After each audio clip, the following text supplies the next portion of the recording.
The floorboards don't creak. That's the first thing Briar notices as she slips through the shadows of the Alpha's bedroom. 6 years of training have taught her to move like smoke, and tonight, all that practice will finally pay off. Her fingers tighten around the hilt of her blade, its surface gleaming with the poison she'd carefully applied hours earlier. One cut. That's all it will take. One precise cut while he sleeps, and the most dangerous shifter in the territory will be dealt with. The moonlight streaming through the tall windows casts everything in silver, making the massive 4-poster bed look like an altar. And there, sprawled across dark sheets like he doesn't have a care in the world, is her target. His face, all masculine lines from his strong jaw to the straight line of his nose, is relaxed in sleep. He looks harmless, completely, utterly human. Briar frowns. She knows what shifters are, savage beasts who wear human faces to lure in their prey, who pretend to be civilized when they aren't. But seeing one now, with his chest rising and falling in peaceful rhythm, no, she has to focus. She forces herself to think of her parents, the house fire that claimed them when she was 16. The way the coven found her, broken and alone, and explained the truth, that it hadn't been an accident, that shifters had killed them just like they'd killed so many others. This is for them, for every child who will never have to lose their parents to these monsters, for every witch who will sleep safely knowing one less beast walks the earth. Briar creeps closer, her magic humming beneath her skin like a second heartbeat. But the Alpha looks younger than she'd expected, is the thing. Pathetic, she sighs inwardly. He's dangerous. She raises the blade. The poison will work fast before he can call for help. One quick motion and... His eyes snap open, startlingly blue. For a heartbeat that stretches into eternity, they just stare at each other. Her, poised above him with a weapon in her hands. Him, blinking up at her with an expression she can't read. Then, impossibly, he smiles. Not a grimace of fear or a snarl of rage. A genuine smile, soft and almost... pleased. Her heart does something stupid. A little skip that makes heat rush to her cheeks, and the unexpected reaction enrages her. She snarls and drives the blade downward, but his hand shoots up, fingers wrapping around her wrist with inhuman speed. "No," he says quietly, his voice deep and rough with sleep. "I don't think so." She fights his grip, twisting and pulling, but he's stronger than he looks. Much stronger. His fingers are like steel bands around her wrist, and the heat of his skin burns against hers. The blade tumbles from her fingers, clattering harmlessly to the floor as he rolls them both, pinning her beneath him on the massive bed. Suddenly she's trapped beneath solid muscle, his thighs bracketing hers, his bare chest pressed against her body. "Let me go!" she spits, bucking against his weight. "Get off me, you animal!" His eyes have shifted to gold, the pupils dilating as he stares down at her. To her absolute horror, his nose skims along her throat and inhales deeply. "What the hell are you doing?" she demands, her voice higher than she'd intended. "You smell like wildflowers," he murmurs, and there's something almost reverent in his tone. "I smell like your death," she shoots back, struggling beneath him. "Now let me..." The bedroom door bursts open, and suddenly the room is full of people. Large, intimidating people who move with the fluid grace of predators. "Alpha!" A woman with short-cropped hair and worried eyes rushes forward. "Are you all right? We heard..." "I'm fine, Lara," the Alpha says, his voice perfectly calm despite the fact that he's currently pinning a would-be assassin to his bed. "Just had an unexpected visitor." "Who is she?" demands a man with scars across his jaw. His eyes find the blade on the floor, and his expression darkens. "She was trying to attack you." Trying being the operative word, the Alpha says with what sounds suspiciously like amusement. "Her technique needs work." "My technique is perfect," Briar snarls, renewing her struggles. "And this isn't over, shifter. I'm going to end you. I'm going to..." "Lara," the Alpha interrupts, finally lifting his weight off her but keeping one hand firmly around her wrist. "Would you mind escorting our guest to the holding cells? I think she needs some time to cool down." "My pleasure," Lara says grimly, hauling Briar to her feet with surprising strength. "Come on, little witch, let's go." As they drag her toward the door, she twists back to look at the Alpha one last time. He's sitting on the edge of his bed now, completely unruffled, watching her with those unsettling blue eyes. And damn him, he's still smiling.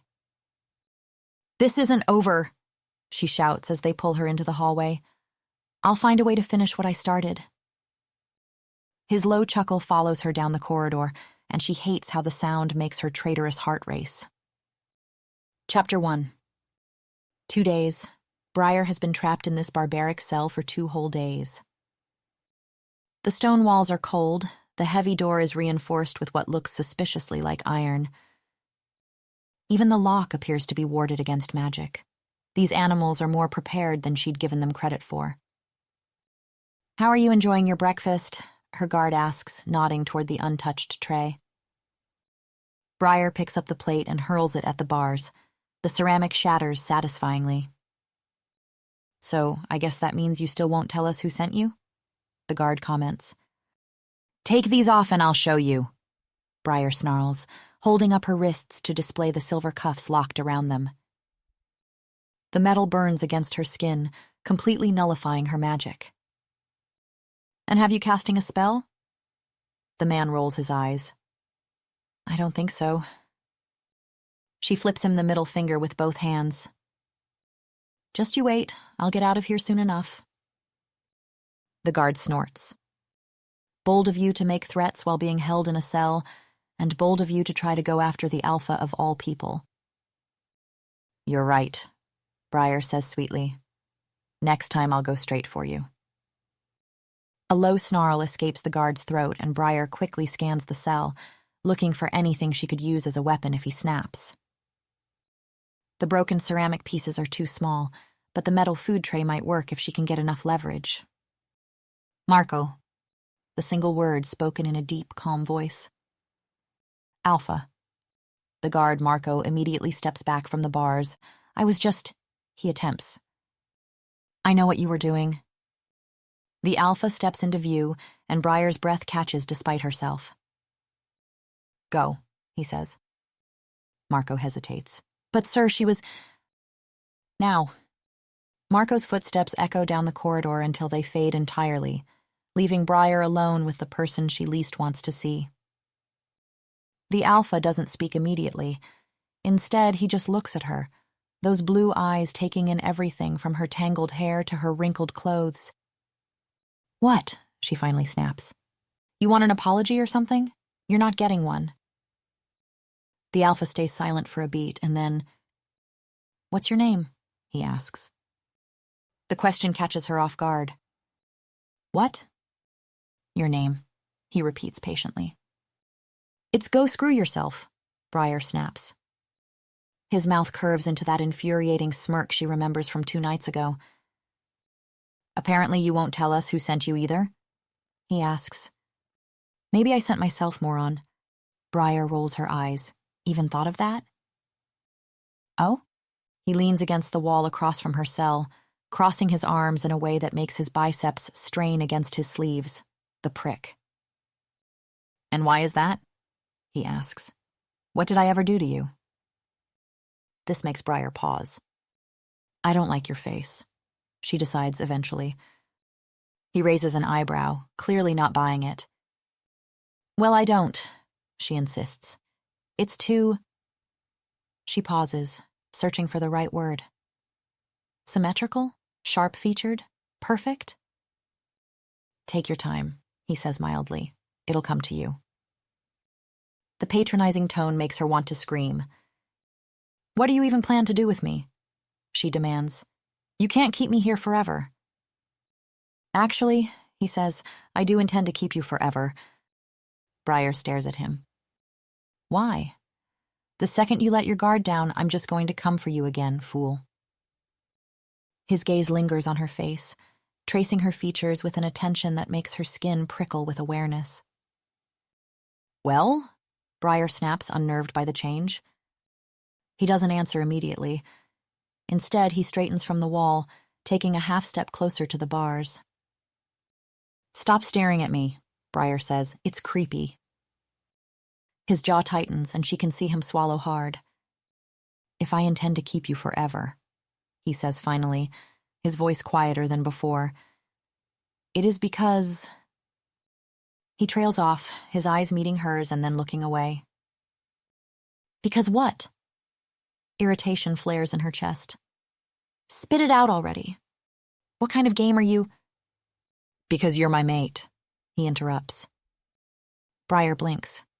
For a moment, she's certain she misheard him. "Excuse me, what did you just say?"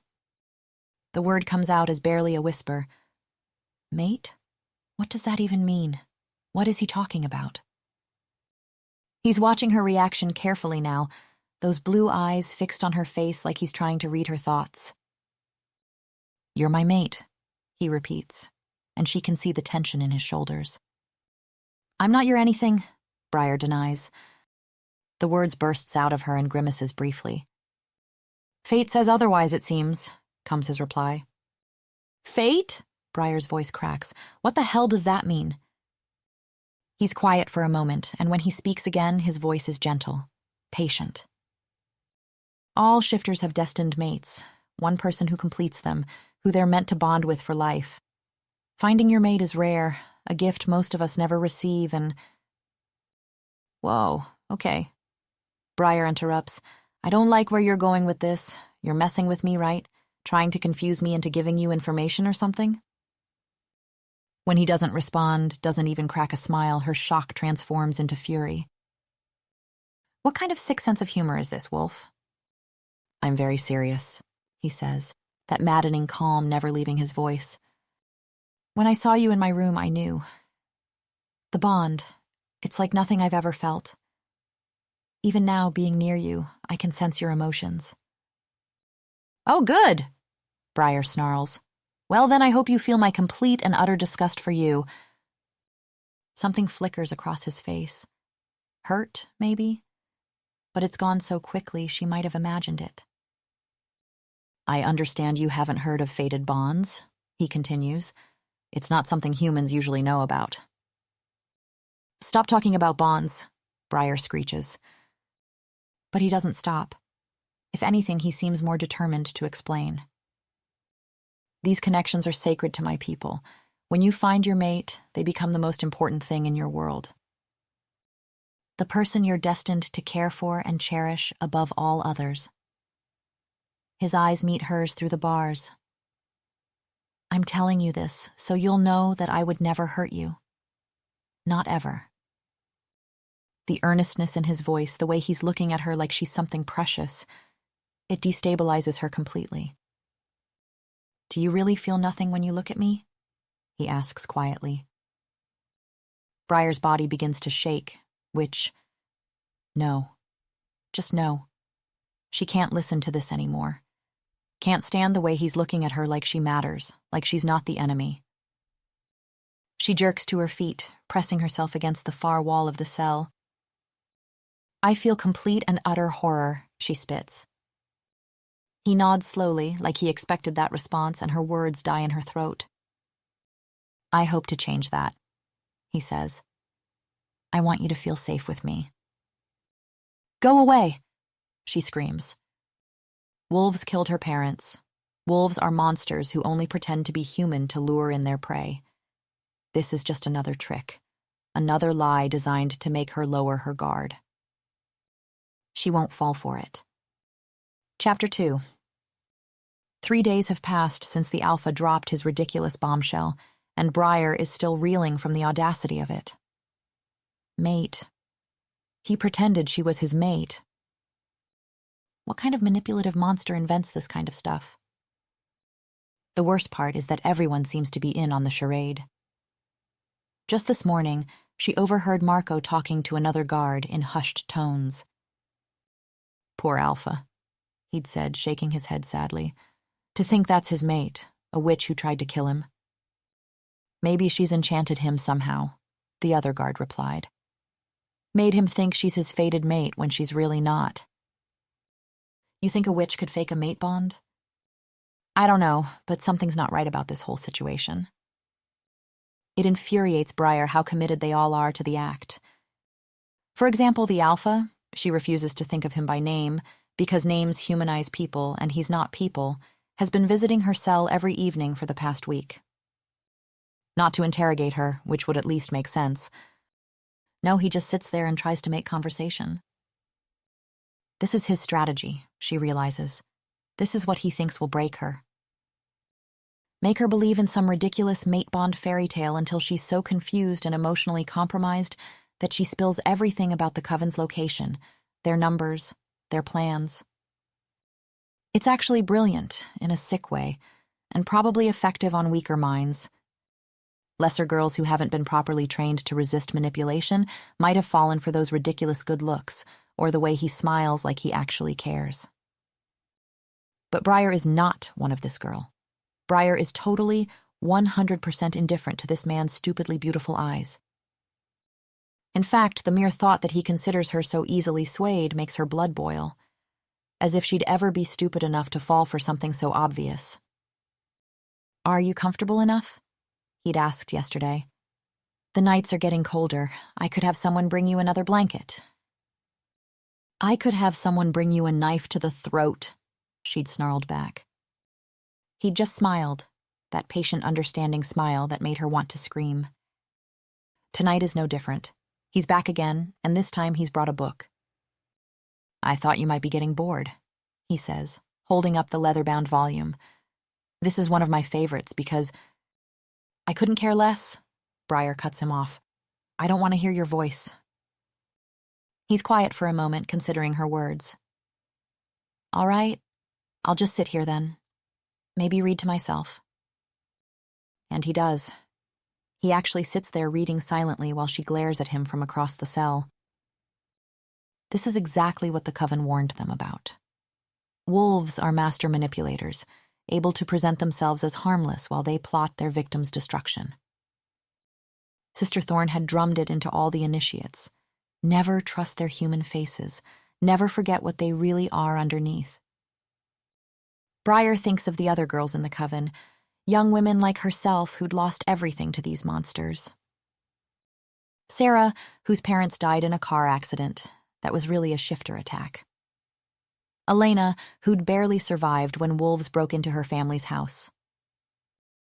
They're probably worried sick about her right now. The thought makes her stomach clench. Meanwhile, that idiot Alpha is still sitting there, only occasionally glancing up with something almost hopeful in his expression. That loser must think whatever it is he's doing is working, which, come to think of it. A slow smile spreads across Briar's face. His little act could work out in her favor. If he wants to manipulate her by pretending to be some kind of caring, devoted soulmate, then she'll let him think he's succeeding. She'll make him believe she's starting to fall for his act, and when his guard is down, she'll strike. At worst, she can feed him false information about the coven. At best, she might actually manage to escape. "So what's it about?" she asks suddenly, interrupting his reading. He looks up, clearly startled. "I'm sorry." "Your book," Briar says, trying to inject just the right amount of reluctant curiosity into her voice. "Oh." He clears his throat. "I'm just rereading the Odyssey." "Right." Briar pauses. "What's it about?" "You don't know what the Odyssey is about?" the man asks, looking affronted. Briar feels herself blush.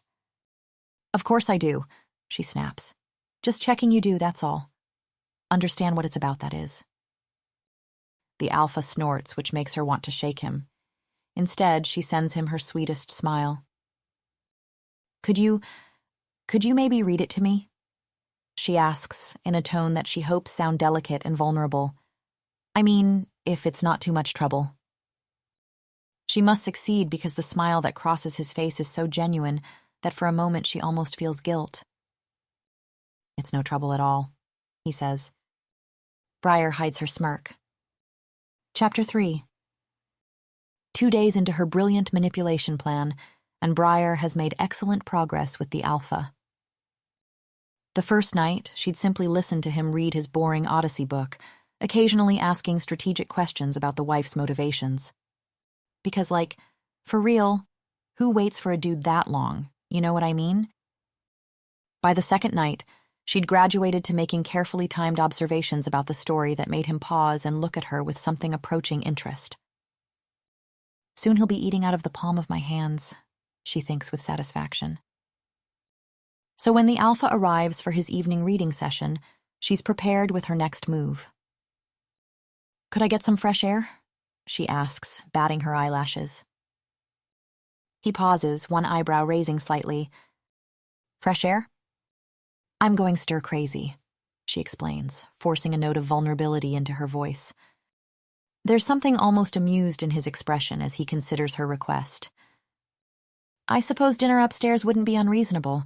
You'd have to remain cuffed, of course." "Of course," Briar agrees quickly. 20 minutes later, she's following him up a stone staircase, her magic-suppressing cuffs still firmly in place. The house above the dungeons is nothing like what she expected from a pack of murderous beasts. It's elegant, all warm wood and expensive furniture with actual artwork on the walls. "This is nice," she says, injecting just the right amount of surprise into her tone while cataloging escape routes. "Thank you." If he notices her initial reconnaissance, he doesn't comment on it. The dining room is massive, dominated by a table that could easily seat 20 people. Of course, he gestures for her to sit at the far end while he takes his place at the head, putting a good 10 feet of polished mahogany between them. "What's wrong?" Briar asks. "Worried I'm going to stick my fork in your eye?" "A little bit, yes," he admits with that infuriating half-smile. Before she can respond, the door opens and a middle-aged woman hurries in. "Alpha, I'm sorry to interrupt, but we need to discuss the Morrison account." "Why, what is it?" he asks, setting down his fork. "The deadline is tomorrow, and if we don't get your signature on the revised terms, we'll lose the contract entirely." The alpha sighs, pulling out a pen as he has brought a stack of documents next to his plate. "So," Briar says, watching him pick up his fork again after a good 15 minutes, "do you actually plan to eat now, or—" The door opens again. A younger man with urgent eyes rushes in. "Alpha, there's been a boundary dispute with the Riverside Pack." Briar takes another bite of her chicken, watching the alpha eye his cooling dinner with something like longing. "You were saying?" he asks her when he's done with the new task. "I was saying that at this rate," Briar replies, gesturing with her fork, "Penelope will sooner see her missing husband than you get to eat." The door flies open yet again. This time it's Lara still in her guard uniform. "Alpha, the new security protocols need your approval." And so, the alpha pushes his plate away with a resigned expression, while Briar finishes her chicken and starts on her vegetables. By the time Lara leaves with her answers, she is reaching for dessert, and the man hasn't taken a single bite. "I mean, who needs food anyway?" she asks. He sighs in resignation. "Being alpha means responsible for everyone in the pack," he tells her. "Their problems become my problems." "Right. You mean they can't think for themselves? Got you." "That's not what the alpha begins, right as an older man barges in.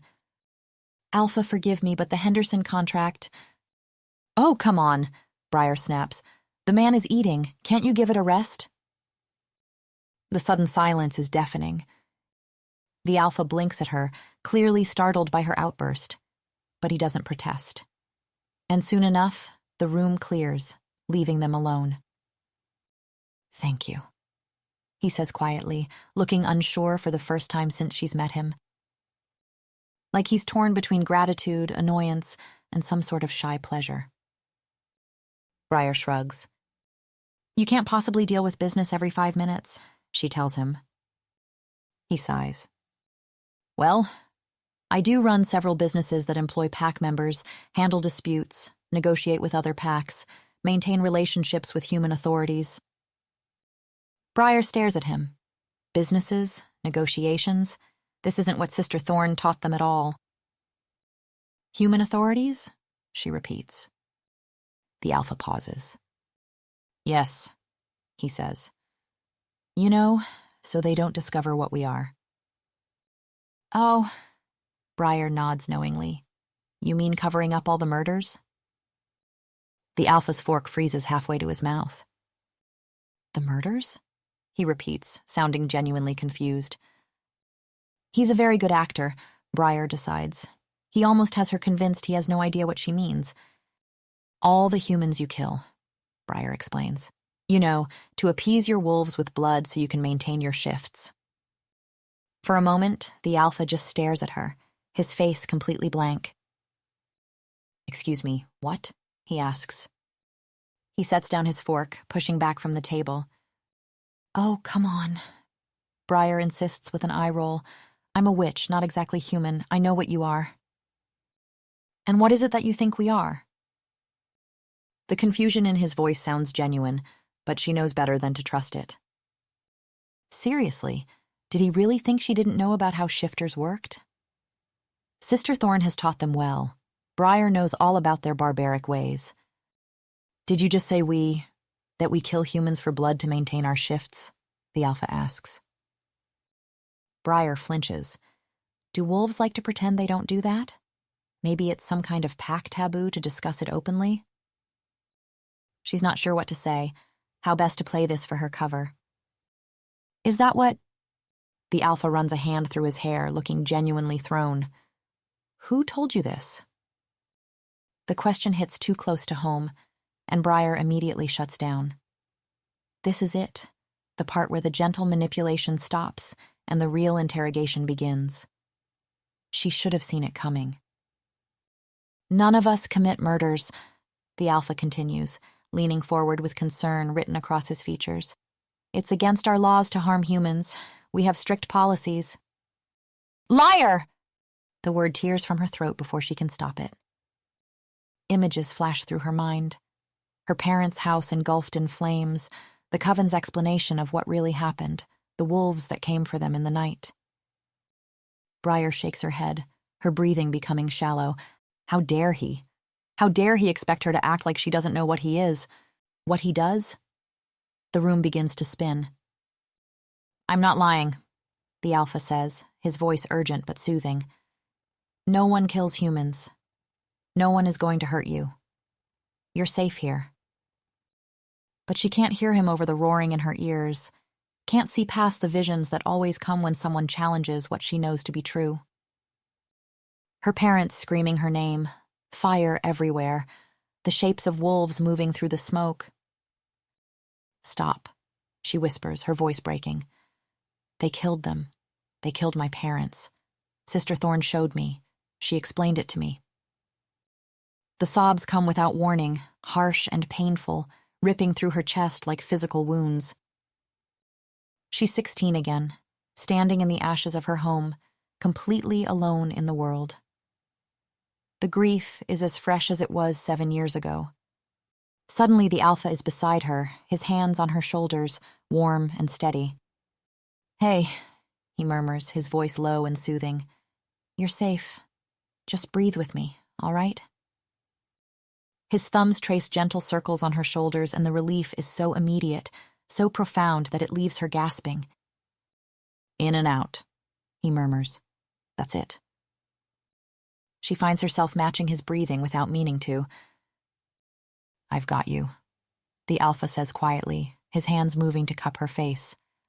Whatever they told you, whatever they made you believe, none of it was real. His voice is so certain, so gentle, that for a moment she almost believes him. Almost. But the images keep flickering behind her eyes, fire, screaming, the shadow of wolves in the smoke. She gasps, clinging to the Alpha even as her mind screams that he's the enemy, that his touch shouldn't comfort her. I don't understand, she cries out, her voice raw from crying. She's caught between the safety she feels in his arms and the terror that screams she should feel. What's happening? She's falling apart in the arms of her enemy, and she doesn't even know why. The last thing she's aware of is the Alpha's arms tightening around her as consciousness slips away. Chapter 4. Consciousness comes in fragments. Briar feels like she's swimming up from the bottom of a deep, dark pool. She's lying on something soft. A bed, she realizes dimly.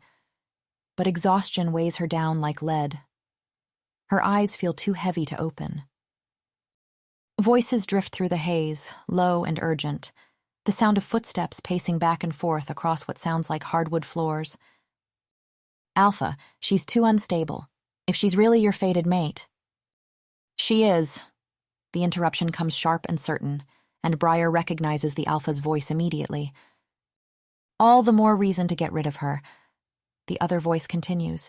She's been completely brainwashed. She tried to kill you. If she stays and your bond actually forms, you'll... I want to know who did this to my mate. The Alpha interrupts, his voice carrying a dangerous edge now. Contact every pack, every contact we have. Someone fed her those lies, someone twisted her mind, and I want to know who. A heavy sigh echoes through the room. West, listen to yourself. You're already not being rational about this. West. So that's his name, she thinks. She hadn't even thought to ask. Not even when Sister Thorne had told her she'd earned her first mark, and her next assignment would be her first kill. She hadn't asked for his name. She loses consciousness again. The next time awareness finds her, it's night. Arms, warm and solid, are wrapped around her, but it takes her a moment to realize she's being held. Her body stirs slightly, and blue eyes meet hers in the dim light. Sorry, the Alpha says quietly. You thrash a lot when I don't hold you. Your name is West? She asks, the words coming out rougher than she expected. Her throat feels raw, like she's been screaming. Sleep, he murmurs, pressing a gentle kiss to her forehead. The tenderness of the gesture confuses her. Did you drug me? She asks, because the exhaustion feels bone deep, unnatural. His jaw tightens almost imperceptibly. No, your body just exhausted itself with stress. Stress? She repeats. Yes, it appears our discussion triggered something within you at diner. You've been struggling since. Oh. Her eyes drift closed again to the sound of his steady breathing. When she wakes the third time, she keeps her eyes shut, listening. So, the Alpha's voice questioning. Briar begins to tense as she feels the presence of magic beside her. But this magic is wrong, dark and twisted, something deeply unsettling that makes her skin crawl and the hair on her arms stand on end. The temperature in the room seems to drop several degrees. Well, she's a witch, that's for sure. The responding voice is unfamiliar, male with an oddly melodic quality to it. West's exhale is audible, frustrated. Right, but is she in danger? Is she under some sort of spell? No, not that I can... The stranger pauses. She hears the rustle of fabric, feels the bed shift. Then, without warning, cold fingers wrap around her wrist. Bria's eyes snap open. A man with copper hair and green eyes is leaning over her, his skin pale as parchment. The darkness she sensed is emanating from him like heat from a fire, making the shadows in the room seem to writhe and dance. You have dark magic, she breathes, instinctively trying to pull away. So do you, he says calmly, looking at her arm. Briar follows his gaze and sees the mark on her forearm glowing faintly through her skin, pulsing with a sickly green light. Shit. That's her coven mark. Everyone receives one when they join, but it's supposed to stay hidden. How is it visible now? Briar tries to scramble away from him, but the dark magician makes a disapproving sound, a soft tisk that somehow sends chills down her spine, and places one finger against her forehead. His touch is like ice, and darkness rushes in again. The next time she wakes, West is beside her, and fury blazes through her immediately. What did you do to me? She demands, trying to sit up. Nothing, he says, but he looks troubled, haunted even. The scent of food drifts from a tray on the bedside table, something warm and comforting that makes her stomach growl despite everything. But Briar has to focus. She's remembering the dark magician, how he'd seen her mark. It can't be good. If the Alpha has seen it too, if he has a clue that could lead him to the coven. She needs to escape, now. When a knock comes at the door and he gets up to leave, she seizes her chance. "West," Briar calls out. The sound of his name on her lips makes him pause. Time to double down on her manipulation, she thinks. Time to make him believe she's starting to trust him. "Stay with me?" she asks, making her voice small and vulnerable. "Please?" For a moment, he looks clearly torn. But the fact that she's asked him to stay, that she's used his name, it's clearly affecting him more than she expected. There's something raw and grateful in his expression, like she's just given him an unexpected gift. Perfect, this is exactly what she needs. Briar lets a small, shy smile curve her lips. She shifts slightly on the bed, making room for him while keeping her movements hesitant. "Thank you," she whispers, looking up at him through her lashes. I don't want to be alone right now." The effect is immediate. The Alpha's entire posture softens, and his hand moves like he wants to reach for her before stopping himself. Hook, line, and sinker. "Could you—" she starts, then bites her lip. "Could you hold me, like before?" He freezes, staring her down suspiciously. "I feel safer when you're close," Briar presses. The Alpha blinks before clearing his throat. Except the second his arms settle around her, he sort of melts, his breathing deepening as he buries his face in her hair. Briar freezes, startled by the raw intimacy of the gesture. He's inhaling slowly, deeply, like he can't help himself, and for a moment, she almost believes, no. He's probably pretending, of course, trying to make her drop her guard. Well, two can play at this game. Briar lets herself sink deeper into his embrace and presses a soft kiss to the warm skin just below his jaw. His pulse jumps beneath her lips. When she pulls back to look at him, his eyes are wide with surprise, pupils dilated, beautiful. Before she can think, she's stretching up to press her lips to his. The kiss is nothing like she expected. His lips are warm and soft, and the taste of him, something distinctly masculine and appealing, floods her senses. But Wes doesn't respond. In fact, he goes completely frozen, like a statue. It's so jarring, she pulls back almost instantly, confused.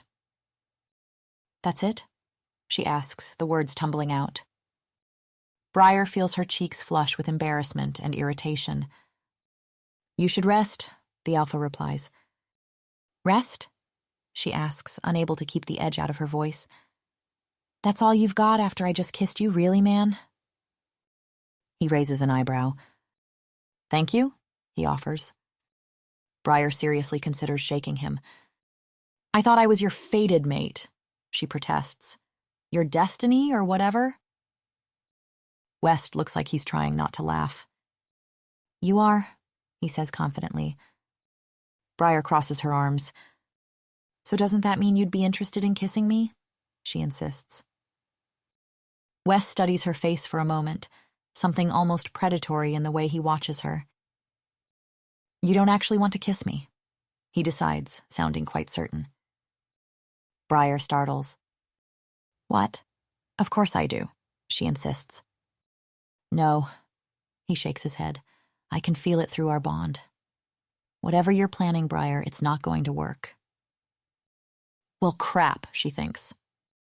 The fact that he can sense her emotions through some supernatural connection is definitely not something the coven prepared her for. If she wants to get out of here, if she wants to warn the coven before it's too late, she's going to have to step up her game considerably. Chapter 5. 3 weeks. 3 entire weeks of trying to seduce a man who claims she's his destined mate, and Briar has absolutely nothing to show for it. "Want to make out?" she asks casually, draping herself across West's desk. It's become her catchphrase at this point, tossed out at random intervals throughout the day, all part of her carefully calculated plan to earn his trust and ultimately escape. Except West doesn't even look up. Brow furrows slightly and his lips press together. At least she's no longer in that cold cell. Now she has a bedroom, a nice one even, with soft blankets and a view of the mountains. Of course, she's still wearing these annoying magic-suppressing cuffs, and there's always someone watching her. Either West himself or one of his trusted guards. Her attempts at seduction have been embarrassingly unsuccessful. Actually, embarrassing doesn't begin to cover the spectacular disasters of her so-called brilliant plans. There was the massage incident, where she'd complained of sore shoulders, batting her eyelashes so dramatically she probably looked like she had something in her eye. The plan was genius. Get his hands on her, distract him, and snatch the keys to her cuffs from his pocket. Instead, she turned into human putty the second his fingers touched her, making sounds that would have gotten her kicked out of a respectable library. Then there was the dinner disaster. She'd spent days sweet-talking the cook into giving her access to the kitchen, claiming she wanted to prepare a special meal for West. The centerpiece of her plan, 3 different bottles of wince, perfect for loosening West's tongue about the coven, or maybe those cuff keys. 3 hours later, West was annoyingly sober while she couldn't remember how many fingers she had. "The room is spinning," she'd slurred, clinging to his shirt. "How are you still standing?" "Shifters have a strong metabolism," he'd replied with that infuriating gentleness. "Alcohol doesn't affect us the same way." She'd responded by throwing up on his shoes. And so the weeks had gone, each plan more elaborate than the last, each failure more spectacular. She'd tried everything short of interpretive dance to break through his defenses, all for the mission, of course. Not because she enjoyed the way his eyes lit up when she made him laugh. Definitely not. She tells herself she's collecting intelligence when she notices how intently he listens to every concern brought to him, or how he never raises his voice. The only thing is that none of this fits with what Sister Thorne taught her about shifters. But Briar pushes the doubt away. It's all an act, she reminds herself, just like her own. This morning, the house is in chaos when West brings her downstairs for breakfast. Pack members are rushing about with decorations. Furniture is being moved. "What's happening?" Briar asks, watching in growing confusion as more pack members arrive, carrying everything from flowers to what appears to be a crystal fountain. West shrugs, guiding her to the dining room with a hand at the small of her back, a touch she's become accustomed to over the weeks. "No, but seriously," Briar insists, "what's with all the excitement out there?" West looks up, blinking as if he's been lost in thought. "The excitement?" Briar narrows her eyes. "There's an army of people transforming your house. Surely you must have noticed." She crosses her arms, staring him down until he sighs. "Fine," he admits. "There's a party being thrown." "A party being thrown?" she repeats, one eyebrow raised. "You mean you're throwing a party?" "Not exactly," West replies. "What does that mean?" The alpha shifts uncomfortably. "It means the party is being thrown for me." "For you?" Briar blinks. "Why would—" "For my birthday," West interrupts with a slight wince. Briar freezes. "Your birthday?" she repeats, suddenly offended that he hasn't mentioned it before. "It's your birthday today?" Not that she cares, obviously. It's just information she should have been told, that's all, for mission purposes. "When were you going to tell me?" she asks. "I wasn't aware it was that relevant information," West replies mildly. Briar scoffs. "Right. So I take it I'm not invited then?" She means it as a joke, but something in his expression makes her pause. "Wait, are you serious?" she asks, genuinely surprised. "You're not inviting me?" West sighs, running a hand through his hair. "Come on, Briar. You know why that's not a good idea." And when she just gapes at him, he adds, "You try to escape?" "I?" Briar exclaims dramatically. "Try to escape?" West gives her a flat look, making Briar scoffs. A crowded party with everyone distracted is the perfect opportunity to slip away. But the fact that he naturally assumes this is something she would do only makes her want to prove him wrong. By showing up in a nice dress and stay by his side all night, for example. Bet he wouldn't see that one coming. Ha! Joke's on him. Well, what do you expect me to do? She snaps, annoyed. Stay in my room the entire night? West's expression turns apologetic, which only infuriates her more. Because she'll be missing a prime escape opportunity, obviously. Chapter 6. Hours later, Briar paces her room like a caged animal, which, technically, she is. Can't believe him, she mutters. It's not like I'd try to assassinate him at his own birthday party. The more she thinks about it, the more annoyed she becomes. How am I supposed to get him a gift if I don't know it's his birthday? She grumbles, flopping onto her bed. Now I just look rude. Not that she cares what Wes thinks, obviously. This is purely strategic. Earning his trust requires certain social niceties, that's all. The distant sounds of the party filter up through her window. Laughter, music, the clinking of glasses. Whatever. She doesn't care. Nope. Eventually, she tries to sleep, if only to escape her own thoughts. But it isn't long before something yanks her back awake. A discomfort, vague and insistent, like an itch she can't quite locate. Her head throbs with what feels like the beginning of a migraine, and there's a strange pressure in her chest. Briar sits up, rubbing her temples. The feeling persists, a sort of restless unease coupled with physical discomfort that seems to radiate through her entire body. It feels almost like anxiety, but not quite. Like she's forgotten something important, but can't remember what. Girl, just go back to sleep, she tells herself firmly. But she can't. The feeling grows stronger, more insistent. It's not physical exactly, more like a pull. A tug on something deep inside her that says she needs to be somewhere else, with someone else. With West. The thought comes from nowhere, sudden and startling, but the moment it surfaces, she knows it's true. Something's wrong with West. She doesn't know how she knows. She just does. I'm being stupid, she mumbles, but she's already on her feet, moving toward the door. She throws it open, startling the guard stationed outside. I need to go downstairs, she announces, not entirely sure why she's doing this. The guard, a burly man with a beard she doesn't recognize, looks unimpressed. Nice try. Back in your room. You don't understand, Briar insists. I need to see West. The Alpha, the guard corrects with a sneer, is busy entertaining guests, and you're not invited. A second guard appears from around the corner, equally unimpressed. Problem? The witch wants to crash the party, the first guard explains. Look, Briar says, trying to keep her voice level. I need to check on West. He's unwell. That gets their attention. How would you know that? Briar opens her mouth, then closes it. How does she know? She has no idea. She just does. I'm his mate, she says finally. I can tell. The words come out before she can stop them, surprising her as much as the guards. She doesn't believe in the mate bond. It's nonsense, a fairy tale West invented to manipulate her. But right now, it's the only explanation she has for this strange certainty. Go get him, Briar instructs. Tell him there's a very important phone call with very important people waiting for him in his office.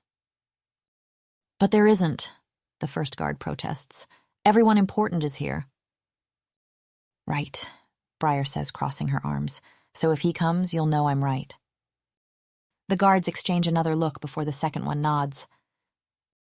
I'll wait in his office, Briar says. More skeptical looks, but eventually they agree, and soon enough, Briar paces the office, trying to make sense of what just happened. Just when she's beginning to think her ploy hasn't worked, the door opens, and West steps in. Briar? He says, clearly surprised. The guard said there was an urgent call. You're welcome, Briar replies. What? West's brow furrows in confusion. Oh, come on. She rolls her eyes. You don't feel well, I can tell. The words hang in the air between them, and suddenly Briar pauses, struck by the strangeness of it. How could she tell?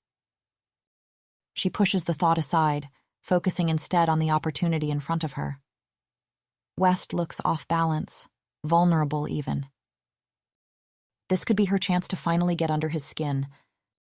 So, what's wrong? She asks, studying him more closely. Nothing, he says. His hands clench and unclench at his sides, knuckles white with strain. Liar, she says, softer than she intended. West sighs, lowering himself carefully into his chair. Don't worry about it. So you admit something's up? Briar presses, moving closer. What is it?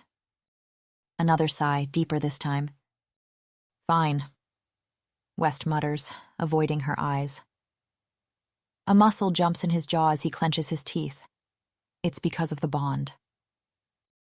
His eyes, when they meet hers briefly, have a feverish gleam to them. The mate bond.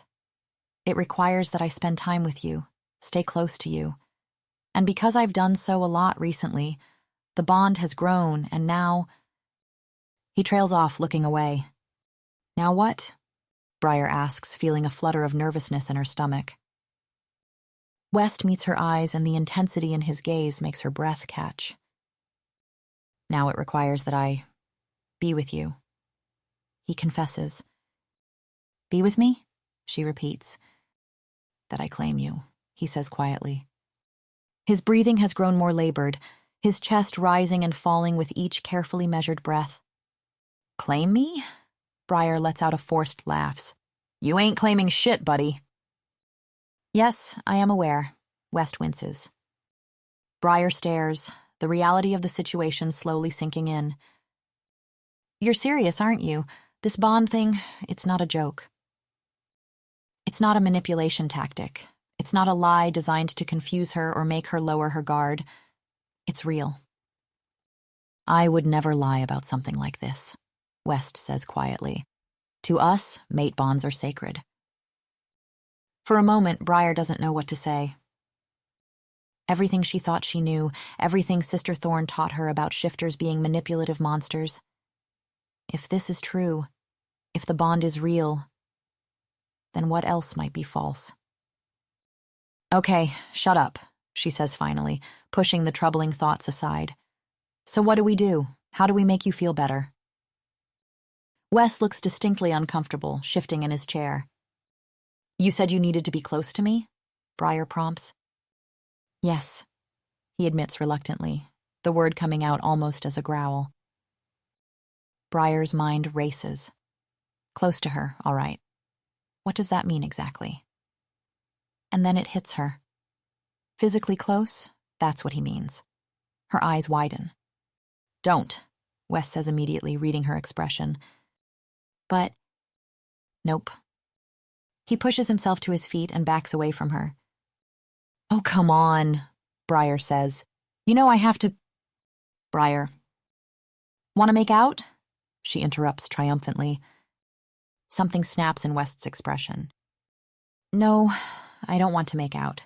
His eyes flash fully gold now, his breathing ragged. I don't want to touch you, he says, almost a snarl. I don't want to get anywhere near physical intimacy with you when you obviously do not reciprocate or feel the need or want to touch me back at all. The vehemence in his voice takes her aback. You are my mate, Briar, he continues, the words pouring out now, harsh and strained. And it might not mean much to you, but to me, you're everything. Your scent, your feelings. I feel connected to you in ways I've never felt before in my life and never will again. So, forgive me, he growls, but I don't think I can bring myself to touch you and have you feel absolutely nothing. She cuts him off by pressing her lips to his. It's impulsive, unplanned, the exact opposite of the calculated seduction attempts she's been making for weeks. She doesn't even know why she does it, only that she can't stand to hear him talk like that for another second. West freezes for a heartbeat, his entire body going rigid with shock. He responds, a brief, desperate press of lips before he tears himself away, his chest heaving. "Stop being stupid," Briar sighs, kissing him again. A sound tears from his throat, half growl, half groan, primal and desperate. Suddenly his arms are around her, pulling her against him, and the kiss is nothing like the tentative press of lips from before. This is raw and hungry, the culmination of weeks of denied desire. His mouth moves against hers with an urgency that steals her breath, and Briar finds herself responding with equal fervor. Heat blooms everywhere they touch, his hands on her waist, his chest against hers. The intensity is overwhelming, unlike anything she's ever experienced. But more shocking than the physical sensation is what she feels emotionally. Somehow, impossibly, she can sense West's feelings, a tidal wave of need, desire, relief that makes her heart stutter in her chest. There's a desperate edge to it, like a man who's been starving finally given a feast. She pulls back, gasping for air. All the restraint he's shown these past weeks, it was all a facade. Underneath, he's been burning for her. "Wow," she says, grinning. "You're so into me." West groans, his eyes molten gold now. Their lips meet again, and this time Briar melts against him, her arms winding around his neck as he lifts her effortlessly onto his desk. She nips at his lower lip, drawing a sound from him that's more wolf than man. His control slips further, and suddenly he's kissing her harder, deeper, his tongue sliding against hers in a way that makes her toes curl. Briar has been kissed before, but never like this. Never so thoroughly that she forgets everything except the feel of someone against her. The mate bond, it's real. The realization should terrify her. Instead, it sends a thrill through her entire body. All this time, West's been telling the truth. Just as his hands slide to her hips and the heat between them becomes almost unbearable, West suddenly pulls back. "What?" Briar pouts. "Look, West hesitate. "Briar, there's something you should know." His eyes, still more gold than blue, are troubled as they meet hers. "What is it?" she asks. West takes a deep breath. "It's about your coven, about Sister Thorne." Chapter 7. Briar pushes away from West, panic flaring in her chest. "How do you know about the coven?" she demands, her voice rising with fear. "What they told you, what they've been telling you your whole life. It's not what you think." West attempts. "You don't know what you're talking about," Briar interrupts. West holds up his hands, trying to appear non-threatening.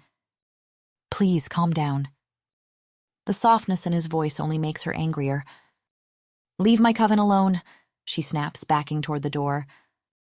All the warmth she'd felt moments ago has vanished, replaced by cold dread. "You don't understand," West says, a pained expression crossing his features. "They've been lying to you." "You're the liar," Briar interrupts, not wanting to hear another word. West's shoulders slump slightly. "Remember the man who came to see you when you were unconscious?" he asks. "The one with the copper hair?" "The dark magic user?" Briar scoffs. "You can't seriously believe anything a dark magician says." "Your coven uses black magic too," West says quietly, his blue eyes searching hers, pleading for understanding. "That mark on your arm proves it." Briar's hand instinctively covers her forearm, where her coven mark lies hidden beneath her sleeve. "You should never have seen that." Her voice cracks, and she hates the vulnerability in it. The idea that he's seen something so private, so integral to her identity, makes her feel violated. "It's a siphon mark, Briar," West declares, his voice gentle. "It draws magic from you." She stares at him. "What?" The word comes out as barely more than a whisper.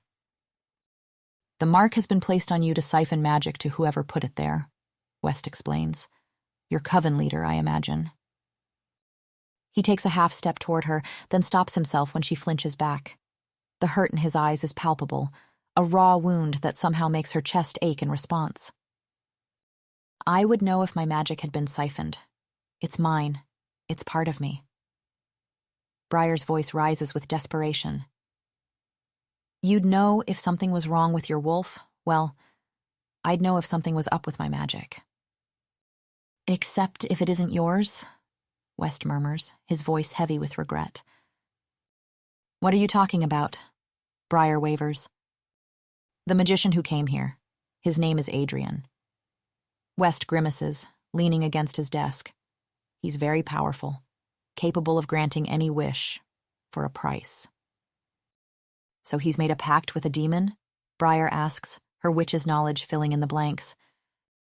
Yes, but that's shady as hell, West, she interrupts. Where did you even find this guy? A friend from another pack vouched for him. West's jaw tightens, eyes darkening with concern. Adrian is bound to grant wishes, but he always explains the potential consequences, that you'll pay with what you love most.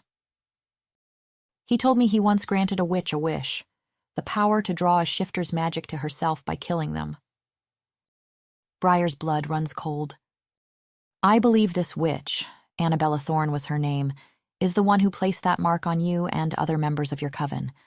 She draws magic from the mark every time one of you kills a shifter in her stead. West concludes. No, Briar exclaims, recoiling from his words. That's not true. The coven is about protecting humans from shifters. We're the good guys. West's expression softens with something like pity, and it makes her want to scream. Right. And we're the murderers who kill to be able to shift? Briar, that isn't true. Surely you know this by now. Briar falls silent, her mind racing. It's true she's never actually seen a shifter kill to maintain their form. And nothing about West or his pack matches what Sister Thorne had taught them. But Sister Thorne wouldn't lie, wouldn't use them like that. And wolves killed her parents. They did. West's face falls at her silence, a flicker of devastation crossing his features before he masks it. You know me? He murmurs. You can feel what I feel. I'm not lying. The vulnerability in his plea tears at something deep inside her. Pain lances through Briar's head suddenly, sharp and unexpected. Images flash before her eyes, fire screaming, the shadow of wolves moving through smoke. Wolves killed my parents, she whispers, pressing her hands to her temples. West reaches for her, his expression desperate. No, that's what they made you believe. They conditioned you. I looked into your parents' death, Briar. It was an accident. No, she shouts, get away from me. She doesn't wait for his response, fleeing from his office and racing back to her room. The guards don't try to stop her. Perhaps they heard her shouting, or perhaps West gave them some silent signal to let her go. Briar slams her door shut. Her head throbs, the images coming faster now, her childhood home engulfed in flames, her parents' screams. It can't all have been a lie, she whispers to herself. It can't. But what if West is telling the truth? What if Sister Thorne has been using her, using all of them? What if the mark on her arm isn't a symbol of belonging but a brand of ownership? No, West is the liar. His plan worked. He managed to trick her into thinking that mate bond nonsense was real. And now that he can tell she believes him, he thinks she'll turn on the coven. Except, she felt him when they'd kissed. How genuinely happy he'd felt. That can't have been a lie. Nothing makes sense. Briar wraps her arms around herself. Perhaps this dark magician tricked West? Yes, perhaps West actually believes what he says because he's the one being manipulated here, not her. And maybe some wolves are bad, but others like West aren't. He isn't like the wolves who killed her parent. He's different. Hello, Briar. Briar jumps to her feet, whirling toward the voice. Standing by her window, as if she'd materialized from thin air, is Elena, a fellow witch from the coven, with her distinctive silver-streaked dark hair and sharp green eyes. Briar opens her mouth to ask what she's doing here, but Elena quickly presses a finger to her lips. Shh, she whispers. I've put a cloaking spell on myself so I can't be seen or heard. But you aren't cloaked. so if you speak, the wolves will hear. Briar closes her mouth, trying to convey her questions through gestures instead. I'm here to rescue you, of course. Elena smiles. After you went missing, Sister Thorne concluded you'd been captured.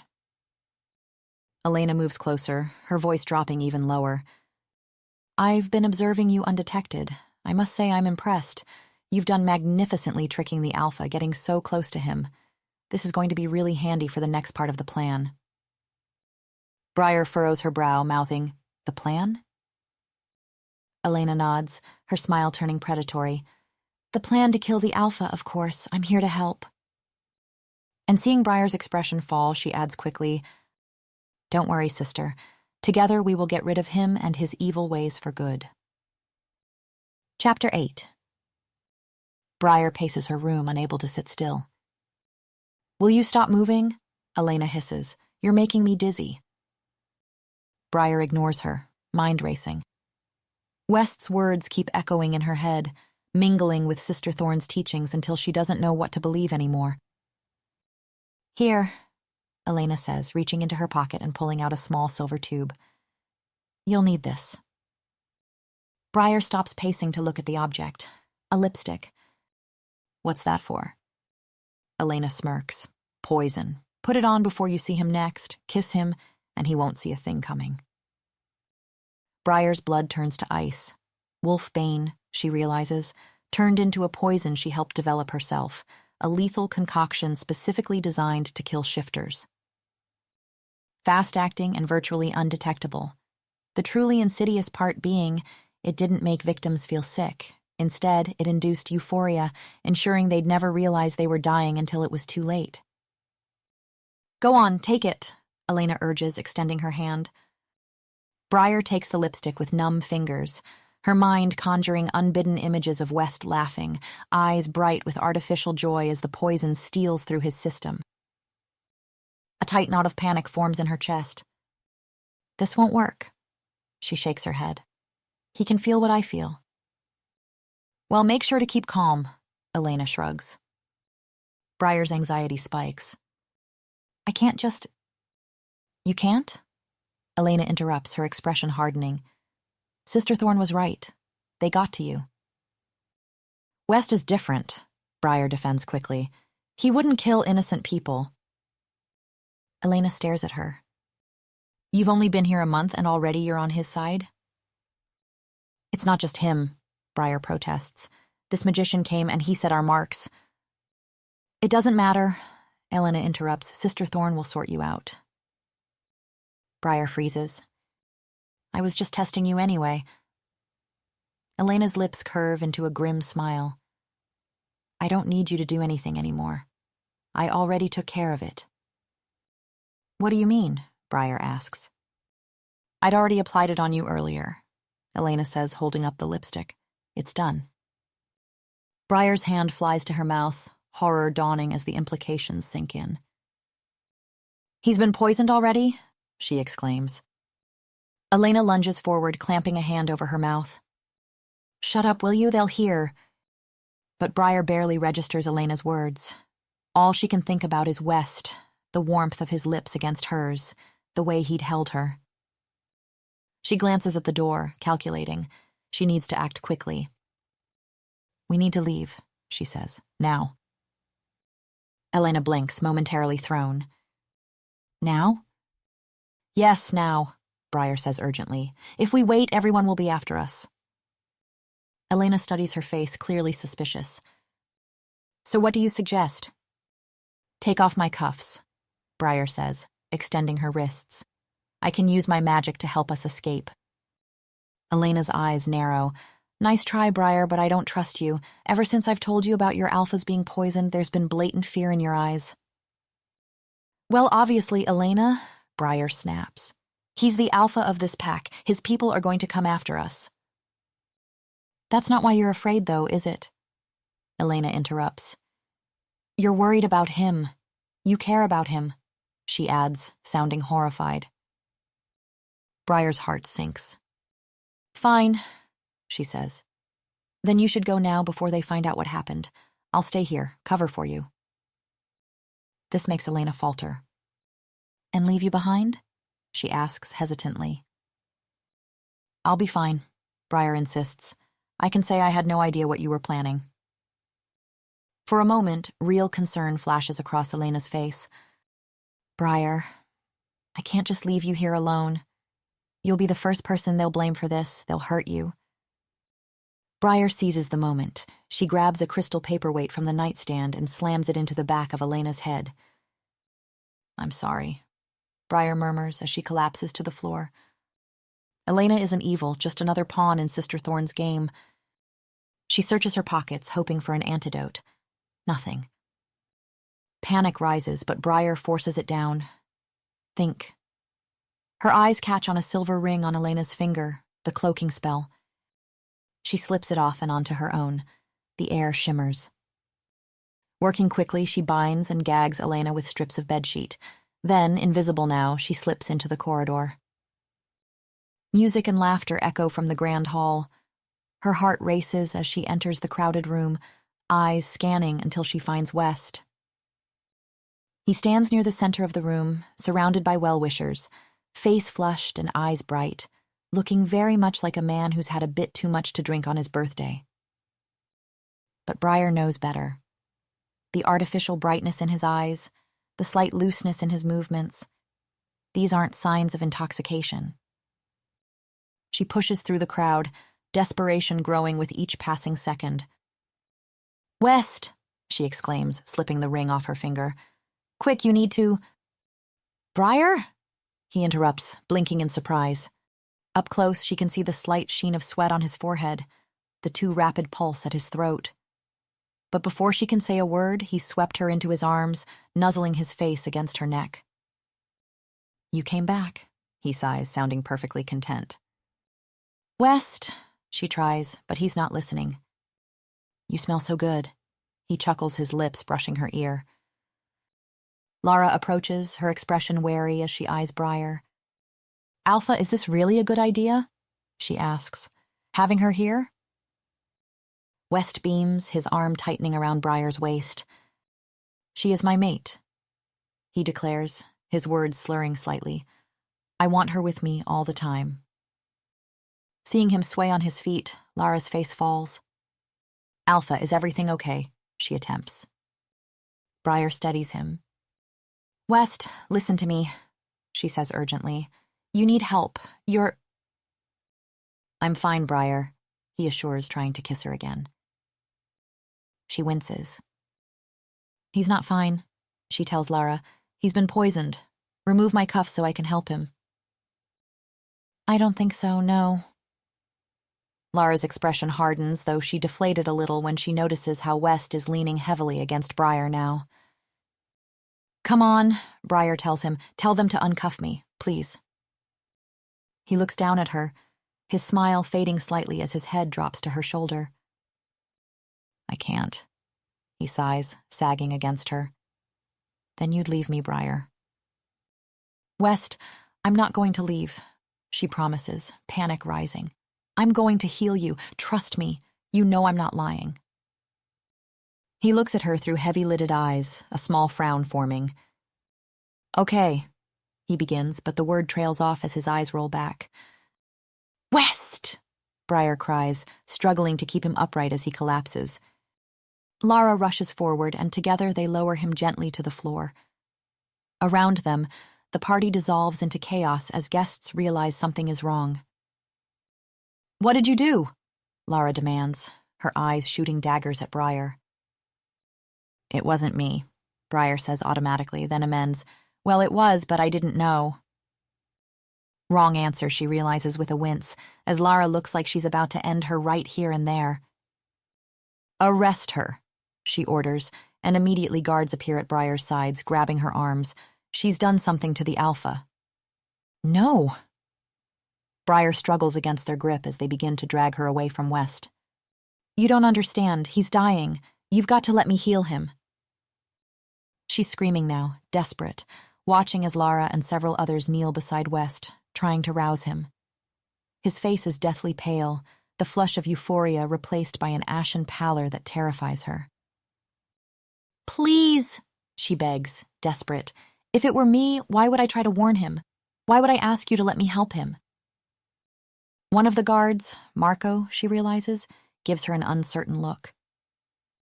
If we uncuff you, you could harm him further, he points out, sounding uncertain. Further than what? Briar asks, her voice breaking as she points to West's still form. He's dying right now. The guards continue dragging her away, but Lara suddenly looks up, her expression conflicted. Wait, she calls out. The guards pause and Briar holds her breath. Bring her back, Lara orders finally, her voice tight with worry. And uncuff her. Are you sure Marco begins.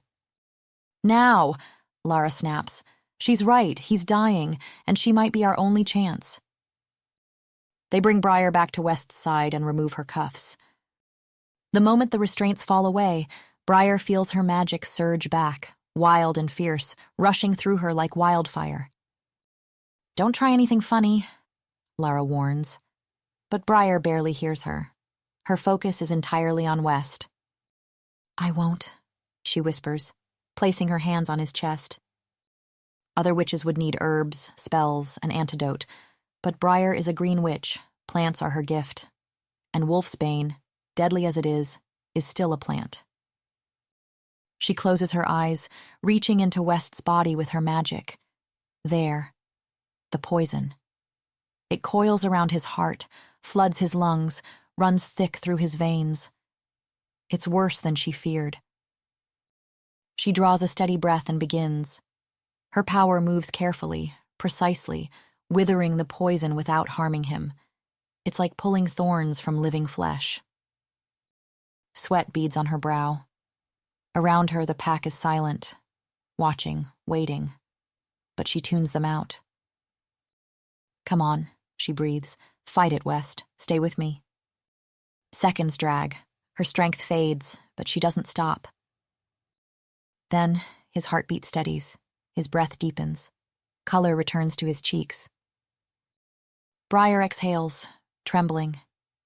She hears Lara murmur something, feels the pack shift around her, but all she sees is West as his eyes flutter open, blue, clear, alive. Briar, he rasps. A sob breaks from her. I'm here. His hand finds her cheek, warm and solid.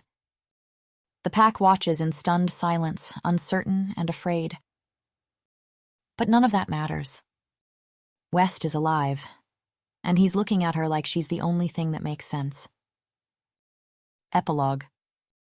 Elena sits stiffly on the cot, refusing to meet Briar's eyes. The room, comfortable but secure, has been her home for 3 days. Come on, Elena, Briar says, sliding a folder across the table. Just look at the evidence. I don't need to look at wolf propaganda, Elena snaps. I know what Sister Thorne taught us. Briar sighs. That's the problem. She taught us lies. Elena's gaze finally snaps to hers, full of fury. You're the one who's been lied to, bewitched by that alpha. I thought that too, Briar says gently. Until Lara showed me this. She opens the folder. Police reports, news clippings, photos from the fire that killed her parents, gathered by West long before she trusted him. It was faulty wiring, an accident, not shifters. Elena glances at the documents, then looks away. They could be faked. I checked them myself, they're real. Briar lays out more, interviews, insurance forms, autopsies. Nothing pointed to foul play or anything supernatural. And then there's this. She rolls up her sleeve, revealing her altered coven mark. Adrian explained how it works. Elena flinches at the name. I was scared of him too, but he showed me how Sister Thorne used our marks to siphon power. Every time we killed a shifter, she grew stronger. We were just batteries. Briar leans in. Have you ever actually seen a shifter kill someone?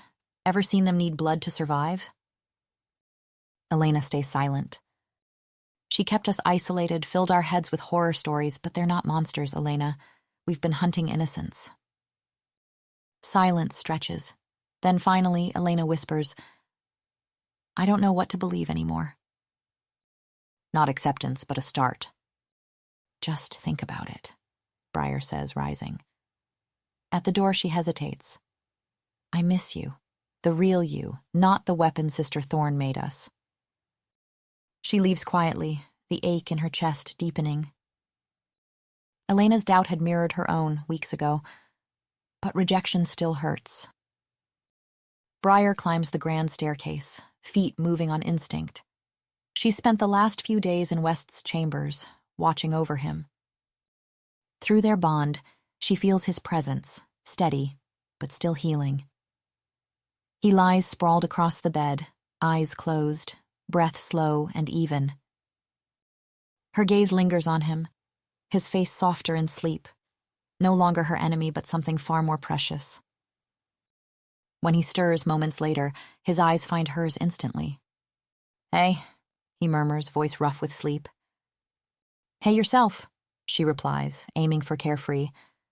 West's expression shifts subtly. What's wrong? He asks. You're upset. I'm not upset, Briar protests, but West only raises an eyebrow in response. How is Elena? He challenges. Briar sighs. There's no hiding from the bond between them, no way to shield her emotions from his awareness. Elena's being stubborn, she admits. Like someone else I know, West teases gently. I thought once I showed her the evidence about my parents, she'd at least consider the possibility that Sister Thorn lied. West nods, understanding in his eyes. He shifts position slightly, wincing with the effort. Give her time, he advises. It took you weeks to start questioning your beliefs. Briar shakes her head. Here he is, trying to make her feel better when he was the one who had almost died. You should be resting, she says, guilt clouding her mind. I've been resting for days, he counters. Through their bond, she can feel his weariness, the lingering effects of the poison that had nearly claimed his life, and she winces. This too, he notices. It wasn't your fault, Briar, West tells her, reaching for her hand. His fingers hover just above hers, not quite touching, as if he doesn't dare go further without permission. The hesitation in the gesture makes her heart ache. Move over, she decides, sitting beside him. West raises an eyebrow but complies, shifting to make room. You don't have to do this, he says quietly, though she can feel his pleasure at her nearness humming through their bond. It's the least I can do, Briar reminds him, voice small, being the one who poisoned you and all. West tenses at that, his body growing rigid beside her. Accidentally. He attempts to joke, but the damage is done. Briar senses his unease. And for a horrifying second, she thinks he's nervous about being near her, the person who almost got him killed. Twice. But then she realizes it has nothing to do with that. Their bond reveals that if he's concerned, it's only because he believes she is sitting next to him out of guilt, her sudden offer for closeness born of obligation rather than desire. I like touching you, Briar thus declares, rolling her eyes at his surprised expression. It's the truth. Despite her lingering confusion about so many things, this, being close to him, feels right in a way she can't explain. West melts at the words, pleasure seeping through their bond once more as he pulls her close. Through their bond, Briar can feel his contentment growing, his pain receding slightly at her touch. The mate bond, she's learning, seems to have healing properties of its own. I also like talking with you, Briar admits, emboldened by the warmth of his response. Her fingers trace a hesitant pattern on his chest, feeling his heartbeat quicken beneath her touch. In fact, I like everything about you. West shifts, propping herself up on one elbow to look at her properly. You like me? He asks, sounding so hopeful it nearly breaks her heart. Briar takes a deep breath, gathering her courage. Love, she correct, clearing her throat. I love you, she adds, torn between looking away and cupping his face between her hands.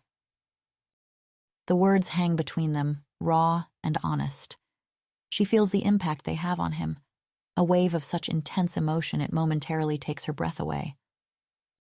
"You don't have to say anything back," she adds quickly. "I know this is all complicated and—" West's hand comes to silence her, landing over her mouth. "Briar," he murmurs, "I've loved you since the moment you stood over me with that blade. I've just been waiting for you to catch up." The simple honesty in his words, the depth of feeling behind them, makes tears spring to her eyes. Through their bond, she can feel the truth of it. How he's held himself back, how he's contained his feelings, afraid of overwhelming her while she was still coming to terms with everything. "Well, you're crazy," she jokes, tearful. "I was trying to kill you, remember?" West laughs, the sound bright and clear. "Even so," he tells her warmly. He leans down, pressing his lips to his in a gentle kiss. Unlike their first passionate encounter, this is soft, reverent, a promise rather than a demand. She can feel his love washing over her, warm and steady as sunlight. And deeper than that, a profound relief. Relief that after all this time, after her hatred and suspicion, she's finally seen him for who he truly is. Her mate, entirely devoted to her. "What are we going to do?" she asks when they part. West's eyes are shining with emotion. Briar settles back against him, her head on his chest. "We need to figure out how to help Elena and the others," he declares. "Do you think we can?" Briar asks, voicing her deepest fear. "Save them, I mean." "I don't know," West admits. "But we'll try. They're your sisters, even if they don't know it yet." The quiet determination in his voice fills her with gratitude. "Thank you," she whispers, pressing a kiss to his chest, right over his heart. "Thank you for not giving up on me." West's arms tighten around her, his love flowing through their bond. "You were always worth the wait, Briar. Always." They fall quiet again, content to simply be together, to feel the bond between them growing stronger with each passing moment. Outside, the sun begins to set, casting the room in golden light. Whatever comes next, they'll face it as one. It won't be easy. Briar knows that. The path ahead is uncertain, filled with challenges neither of them can predict. But she has her mate now. "Together," she murmurs, the word both a promise and a prayer. West presses a kiss to the top of her head, his voice soft but certain when he replies, "Together."